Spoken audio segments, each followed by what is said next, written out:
बच्चों, मैं आपको एक जीवन का महत्वपूर्ण सिद्धांत या नियम समझाता हूं आज, जो शुरू में देखने में बड़ा सामान्य लगेगा, लेकिन बहुत विलक्षण नियम है। बहुत गहरा नियम है ये। इसे कहते हैं कर्मों का नियम, कर्म सिद्धांत। अंग्रेजी में इसे कहते हैं the law of Karma. The law of Karma क्या है? आप जानते हैं, हमारे जो महान वैज्ञानिक हैं वे प्रकृति के नियमों की तलाश करते हैं, खोज करते हैं, और उन नियमों को खोजकर उन नियमों के आधार पर नई नई चीजें इन्वेंट करते हैं, बनाते हैं। उन्होंने इलेक्ट्रिसिटी के नियम खोजे, विद्युत का संचार कैसे होता है, विद्युत कैसे पैदा होता है, इसके नियम खोजे, और उसके बाद उन्होंने देखिए उस नियम से कितनी बड़ी बड़ी चीजें बना ली। ये जो हम बिजली चलाते हैं, रात में पढ़ते हैं, कंप्यूटर चलाते हैं, ये कैमरा चलाते हैं, सड़क पर जो हेडलाइट चलती है, रात में गाड़ियां चलती हैं, वो सभी कुछ विद्युत के नियमों की खोज के बाद संभव हो पाया। तो दो पक्ष हैं, एक तो नियम की तलाश, प्रकृति के नियमों की तलाश, और दूसरा उन नियमों का उचित प्रयोग, और प्रयोग करके बड़ी बड़ी चीजें कर लेना। तो मैं आपको आज कर्म सिद्धांत या कर्म के नियम समझाता हूं, जो बहुत गहन और गंभीर है। ध्यान से सुनिए। हमारे महान ऋषियों ने प्राचीन काल में कर्म सिद्धांत को खोजा। यह भी एक प्राकृतिक नियम है, लेकिन ऐसा प्राकृतिक नियम है जिसको खोजना सिर्फ आंखों से और प्रयोगशाला की माइक्रोस्कोप के नीचे संभव नहीं है। पहले मैं ऐसे बताता हूं बहुत सरल तरीके से कि कर्म सिद्धांत क्या होता है, जो आप दुनिया के हर देश में विद्वान लोगों को कहते हुए पाएंगे। आप अगर अच्छा करेंगे तो आपको अच्छा मिलेगा, अगर बुरा करेंगे तो आपको बुरा मिलेगा। ये बहुत सामान्य सा जीवन का अनुभव है, सामान्य नियम है। इसके अपवाद भी आप देखते होंगे। बहुत से लोग अच्छा भोजन करते हैं, सात्विक भोजन करते हैं, उचित आहार विहार की बात जो भगवत गीता में की गई है वो भी करते हैं, टहलते हैं, एक्सरसाइज करते हैं, हर तरह से जीवन को ठीक रखते हैं। उसके बावजूद देखिएगा कि उन्हें कुछ ऐसी बीमारियां हो जाती हैं जो सामान्य रूप से लोगों को नहीं होती हैं, जैसे कैंसर हो गया। वो पूछ सकते हैं कि भाई हमने बड़े अच्छे कर्म किए, सबका भला भी किया, परोपकार किया, बच्चों को ठीक से पाला, बड़ों की सेवा की, धर्म के कार्य किए, और मैंने अच्छा आहार विहार भी अपनाया, उसके बावजूद मुझे कैंसर क्यों हो गया? ये एक बहुत बड़ा सवाल है। ये किस कर्म का फल था? आप देखेंगे कि एक बच्चा जन्मांध पैदा होता है, जन्म से ही अंधा, या जन्म से ही लूला या लगड़ा। भाई उसने तो कोई कर्म अभी किया ही नहीं, कर्म करने के लायक वो नहीं बना, तो उसे यह क्यों मिला? इन प्रश्नों के उत्तर बहुत लोगों ने ढूंढने की कोशिश की। कुछ लोगों ने इसे संयोग कहा, कुछ ने भाग्य कहा। तो आप यह देखते हैं कि हमने जो अच्छे कार्य किए उसका पूरा फल हमको नहीं मिला। बहुत अच्छी परीक्षा की तैयारी की और बहुत पढ़ाई लिखाई की, अच्छे शिक्षकों से पढ़ा, लेकिन कुछ दूसरे विद्यार्थी थे जो बहुत पढ़ते नहीं थे, बहुत योग्यता नहीं थी, उनको ज्यादा नंबर मुझसे आ गए। ये क्यों और कैसे होता है? सामान्य रूप से सत्य है कि आप अच्छा पढ़ेंगे, मेहनत से पढ़ेंगे तो आपको अच्छे परिणाम मिलेंगे, परीक्षा में अच्छे अंक आएंगे। ये सामान्य सिद्धांत है। अगर आप अच्छा आहार विहार करेंगे तो आपका स्वास्थ्य अच्छा रहेगा, बीमारियां कम होंगी, ज्यादा सुखी रहेंगे। आप अच्छे से बोलेंगे, दूसरों से मृदुल भाषण करेंगे, प्यार से बातें करेंगे, तो लोग आपसे भी प्यार से बातें करें, कम से कम आपसे बुरी तरह बात शायद नहीं करें। सामान्य रूप से मैं कह रहा हूं, अपवाद इसके भी होते हैं, सामान्य नियम की बात मैं कर रहा हूं। लेकिन आप देखेंगे कि आपने जो अच्छे कर्म किए, आपने जो अच्छी जीवन शैली अपनाई, उसका परिणाम आपको पूरा जीवन में नहीं मिला। कभी कभी आप ये देखेंगे कि आपने बहुत कम प्रयास किया, बहुत अच्छे परिणाम मिल गए आपको। कभी कभी तो आपने लॉटरी का टिकट लगाया, करोड़ रुपए की लॉटरी खुल गई बिना कोई प्रयास किए हुए। वहां भी याद रखिए कि मैंने ऐसा कोई कार्य नहीं किया कि करोड़ रुपया मैं कमा लूं। तो अच्छे और बुरे दोनों ही फल आपको ऐसे जीवन में मिल जाते हैं कभी कभी जितना आपने डिजर्व नहीं किया था। जनरली वही लोग जाके ऊपर बनते हैं जो उसको किसी न किसी प्रकार से डिजर्व करते हैं, किसी न किसी प्रकार से। जो लोग हैं उनके बीच में मैं कह रहा हूं आपको। तो ये सामान्य नियम जो हम सभी देखते हैं, अमेरिका में भी देखते हैं और हिंदुस्तान में भी देखते हैं। अब ये ऐसा क्यों होता है कि जो बुरा काम नहीं किया हमने उसका फल मुझे बहुत बुरा मिल गया, जो अच्छा काम नहीं किया उसका बहुत अच्छा फल मिल गया मुझे, ऐसा क्यों होता है? तो इसको बहुत लोग भाग्य कहते हैं। भगवत गीता में भी आपको याद होगा, भगवान ने जो सफलता के कारण बतलाए हैं उसमें 5 कारण बतलाए हैं उन्होंने, और उन 5 कारणों में एक कारण है दैव। दैव यानी भाग्य। तो आप जो भी कार्य करते हैं 4 चीजें तो आपके हाथ में हैं, लेकिन एक चीज आपके हाथ में नहीं है, वह भाग्य है। हाथ में नहीं है इसका मतलब क्या, मैं समझाऊंगा आपको। तो इस प्रश्न का जवाब ढूंढने के लिए कि कोई व्यक्ति क्यों गूंगा पैदा होता है, अंधा पैदा होता है, लूला लंगड़ा पैदा होता है, जबकि उसने अभी कोई काम किया ही नहीं अच्छा या बुरा जीवन में, गर्भ में ही उसको ये मिल गया। इस प्रश्न का जवाब कोई धर्म नहीं दे पाता है, संतोषजनक जवाब। क्योंकि इस पर जो हम सामान्य कर्म सिद्धांत देखते हैं वो लागू नहीं हो रहा है। हमारे ऋषियों ने ध्यान योग में जाकर सत्य को देखा कि क्या बात है। उन्होंने यह पाया कि हमारे कई जन्म होते हैं, हम एक के बाद एक जन्म लेते हैं, और पिछले जन्म में जो कार्य किए थे हमने, बुरे कार्य, उनका फल हम पूरा भोग नहीं पाए थे उस जन्म में। जन्म छोटा सा होता है ना, कुछ 60 साल, 70 साल, 80 साल, 90 साल, उसमें सारे अच्छे या बुरे फल हम नहीं भोग पाते। हमने 90 साल की उम्र में बहुत अच्छा कार्य कर दिया, अपनी सारी संपत्ति डोनेट कर दी अच्छे कार्य के लिए, परोपकार के लिए, 90 साल की उम्र में, और 91 में हम मर गए, तो हमें वह समय नहीं मिला उस फल को भोगने का, अच्छा कार्य जो किया मैंने। तो वह ऋषियों ने यह देखा कि वह अगले जन्मों के लिए शेड्यूल कर दिया जाता है, उसी को हम इस जन्म में भाग्य कहते हैं। तो हम जब पैदा होते हैं तो कुछ तो अपना भाग्य लेके पैदा होते हैं, और कुछ हम कर्म करते हैं उससे बनाते हैं अपना भाग्य इस जीवन में, और अगले जीवन का भाग्य भी बनाते हैं हम। अगले लोग ऐसा कहते हैं कि एक जन्म अभी जो कार्य करेंगे हम, उसका फल जो है अच्छा या बुरा, हमको अगले दर्जनों जन्मों तक शेड्यूल किया जाता है उसको प्राप्त करने के लिए। तो ऋषियों ने देखा कि पुनर्जन्म होता है, और उस पिछले कर्मों को, पिछले जन्मों के कर्मों के कारण हम भाग्य के कारण अच्छे या बड़े बुरे फल पाते हैं, जिसको हम डिजर्व नहीं करते थे इस जीवन के कार्यों के अनुसार। अब यह बात दूसरे धर्म मानने को तैयार नहीं, ईसाई धर्म, इस्लाम धर्म, यहूदी धर्म, कि पिछले जन्म के कार्यों के कारण हमको इस जन्म में भाग्य भोगना पड़ता है। तो इस पर एक वर्जीनिया यूनिवर्सिटी है अमेरिका में, वर्जीनिया यूनिवर्सिटी, वो उसमें वैज्ञानिक अमेरिका में है तो ज्यादातर क्रिश्चियन ही थे, ईसाई लोग थे। उन्होंने सोचा कि भाई इसका पता करना चाहिए कि वास्तव में पुनर्जन्म होता है क्या। उन्होंने इस पर शोध करना शुरू किया। तो शोध कैसे हो, वैज्ञानिक शोध कैसे हो, वैज्ञानिक थे वो लोग, तो मनोविज्ञान विभाग था वर्जीनिया यूनिवर्सिटी का जिसने ये शोध शुरू किया। तो उन्होंने जब शोध शुरू किया तो उन्होंने ये किया कि हम कैसे करेंगे। तो साइंस का जो मेथड होता है उन्होंने फॉलो किया। उन लोगों ने पहले ये तलाश करनी शुरू की कि ऐसा कोई बच्चा या आदमी है जो कहता है कि मैं पूर्व जन्म में फला जगह पे था। उनको ऐसे 3000 केसेस मिले अलग अलग देशों में। उनका नेतृत्व कर रहे थे एक महान वैज्ञानिक इयन स्टीवेंसन।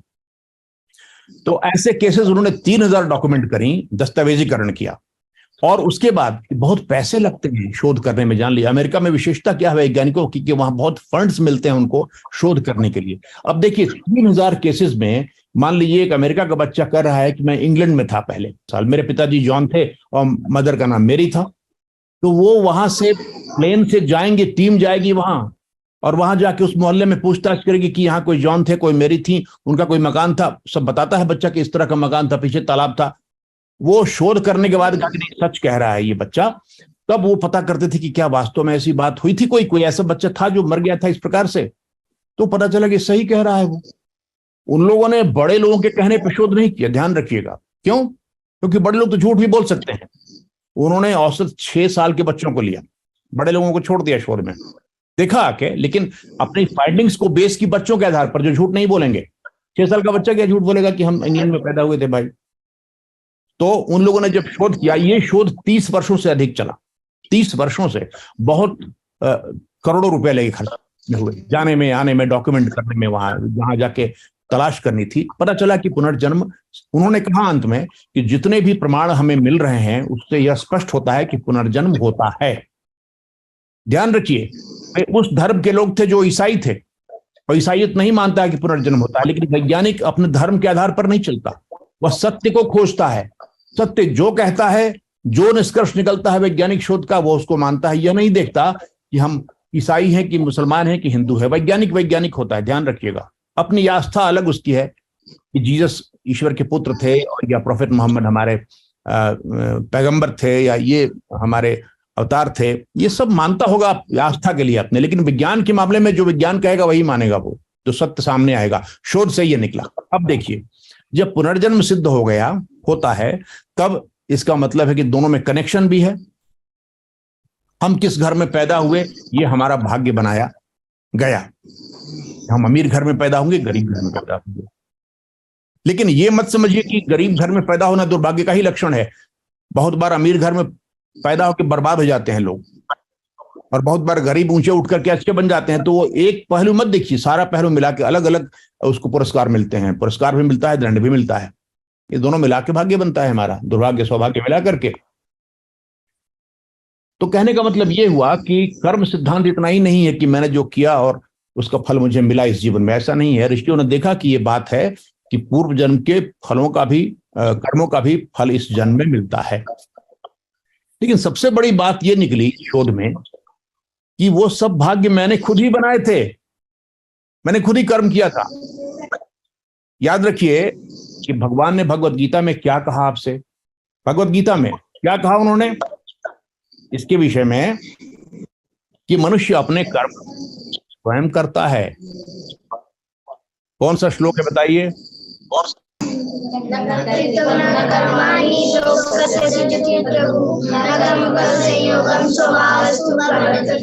जी, भगवान कहते हैं, पल्ला झाड़ देते हैं वो, कहते कि देखो भैया, तुम अपने कर्म के लिए स्वयं जिम्मेवार हो, मैं तुम्हारे कर्म नहीं कराता तुमसे। तुम माया में पड़े हुए हो, ये सही बात है, माया भी मेरी है, लेकिन अब तुम कर्म स्वयं ही करते हो, मैं इससे अलग हूं। तुम्हारे कर्मों का सृजन मैं नहीं करता, तुम खुद करते हो कर्म, अपने अपने मन से करते हो, मैं तुम्हारा गला पकड़ के नहीं करवाता। दूसरी बात, और इंपॉर्टेंट बात है कि तुम्हारा जो कर्म फल मिलते हैं तुमको, वो भी मैं क्रिएट नहीं करता। आप कहते हो ना भगवान ने ऐसा हमें कर दिया, भगवान इन चीजों से अलग रहते हैं। ये भी प्रकृति के नियम है, वो कहते हैं। एक तो प्रकृति आपको दिखती है जो अपरा प्रकृति है, और विज्ञान उसी प्रकृति के नियमों का तलाश करते हैं जो अपरा प्रकृति है, दिखाई पड़ने वाली प्रकृति है। क्योंकि वो दिखती है आंखों से, माइक्रोस्कोप में दिखती है, टेलीस्कोप में दिखती है, इसलिए वैज्ञानिक उसका अनुसंधान कर पाते हैं। जो आंखों से नहीं दिखता, कानों से सुनाई नहीं पड़ता, उसमें शोध ऋषि करते हैं, आध्यात्मिक ऋषि, और वो उन नियमों की तलाश करके हमें बताते हैं। लेकिन मैंने आपसे फिर कहा, उन ऋषियों की वाणी पर सिर्फ मत जाइए, क्योंकि बहुत बार क्या होता है कि ऋषि जो कहते हैं, लिखने वाला उसको बदल देता है। और कभी कभी ऐसा भी होता है कि ऋषि जो भगवान के द्वारा, ईश्वर के द्वारा सत्य दिखलाया जाता है उनको, उसको बोलते बोलते चार बात अपनी भी लगा देते हैं, वो अपनी भी बात लगा देते हैं जो ईश्वर ने नहीं बताया। और यही नहीं, हर जगह यही होता है, हर धर्म में ही होता है। तो सावधानी रखिए। और भगवान ने जो भगवत गीता में कहा है उससे मिलाइए उसको, भगवान ने पुष्टि की उसकी। वो कहते हैं, जो आपने अभी श्लोक सुनाया हमें, तो बहुत से लोग ये समझते हैं कि हमने जो कर्म किया किसी ने देखा नहीं, हमने फ्रिज से चुरा के मिठाई खा ली और किसी ने देखा नहीं, मम्मी को कह दिया भाई मैंने नहीं खाया है, बच्चा करेगा तो माफ है उसको। लेकिन बहुत लोग हत्याएं कर देते हैं और लाश को दफना देते हैं, किसी ने देखा नहीं, पुलिस ने पकड़ा नहीं, पता ही नहीं चला कि किसने इसको मारा, तो सजा उनको नहीं मिली, कोर्ट से या पुलिस से नहीं मिली। वो समझते हम तो छूट गए, छूटते नहीं है। एक और श्लोक भगवान का है, वो याद कीजिए, जहां वो कहते हैं कि मेरी आंखें हर जगह हैं, मेरे कान हर जगह हैं, प्रकृति उनके माध्यम से देखती रहती है। क्या श्लोक है बताइए?